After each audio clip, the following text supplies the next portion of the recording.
That's a great question. Here's an answer.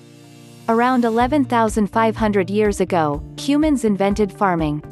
This was a very big deal, because it created a far larger and more stable food supply, which enabled us to breed in vastly greater numbers. It laid the foundation for modern civilization. Farming, and the resulting population growth, forced people to start living together in big permanent settlements, instead of roaming the plains as small groups. The city of Jericho, the oldest city that still exists, appeared about 11,000 years ago. This created a major problem. How were people in permanent settlements going to be controlled and persuaded to behave themselves? The kind of natural, instinctive behavior that worked fine for small groups of apes on the savanna, particularly in terms of sex and aggression, was disastrous once those apes started living in settled groups where not everyone was related or even knew each other. In a settlement, you simply can't have people taking whatever they want, attacking others when they feel like it, or having sex indiscriminately. It doesn't work. You need rules. Nowadays, we have complex mechanisms for devising, teaching and enforcing such rules, involving things like constitutions, legislatures, judiciaries, police and schools. But most of those mechanisms are fairly new. For most of human history, they didn't exist. What did the job in successful societies for most of human history were fairy tales about the nice things that would happen if you obeyed a set of simple rules, and horror stories about the awful things that would happen if you didn't. These were usually combined with elaborate accounts, partly true, partly made up, about the history of the town or tribe, or region, or world, which made it clear that our people had always behaved like that.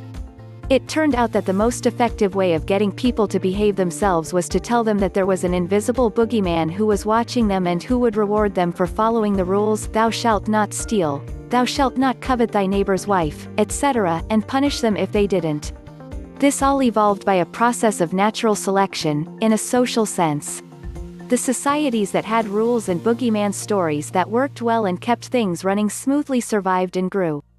Those that didn't died out. So, over thousands of years, the stories got really good. At the same time, as often happens, biological selection was running in parallel. Genes that made people more inclined to believe the stories led to larger and more successful societies, so humans evolved to be innately religious. We evolved to be naturally inclined to believe those stories because that made us more successful, or at least more numerous, as a species. The stories got more and more powerful as they evolved and borrowed from one another, and they developed cunning ways of drilling into the soft spots of the human psyche. In the Abrahamic group of religions that have been the most successful to date, Judaism, Christianity, Islam, the boogeyman who was watching you turned out to be an all-powerful being who had created the world. He also became a version of your childhood memory of your father, which turned out to be a very potent form of authority for most humans. This particular group of stories also got very tangled up in the details of how people are supposed to have sex, in a rather weird, but presumably somehow effective, way. So, in summary, billions of people believe in a god. Not in God, but in a god of some kind, because that belief has evolved to enable people to live together in societies without constant violence and chaos. There are plenty of reasons to embrace beliefs that are in no way, shape, or form academically provable. This is no different. For some, it's probably just a gut instinct. A few are also terrified of the idea of a reality without the existence of someone powerful, knowledgeable, and/or genuinely good in control. Others might not have learned how to determine what does and does not constitute as evidence. Others still outright don't care about evidence because evidence is only required for knowledge. For instance, the Bible repeatedly promotes faith and condemns seeking knowledge and proof. Faith and knowledge are fundamentally different. Once you have evidence of something, you no longer have the same capacity for faith. It's just part of the way our brains work. Faith is no longer necessary, and due to how much energy faith takes, most stop having it and rely on the knowledge instead. This is most easily viewable in things that used to be pure theory and have since been discovered to be more fact. Students especially might fall prey to a mental exhaustion when having to shove information in their brains that they haven't yet had explained as to how it's known to be true, and instead are expected to just accept it until their education reaches an appropriate point that they are filled in. It's crazy. It's often thought to be effective, but there are many cases it's the opposite for, too. Math is an easy specific example. At some point in your life, you probably had an algebra class.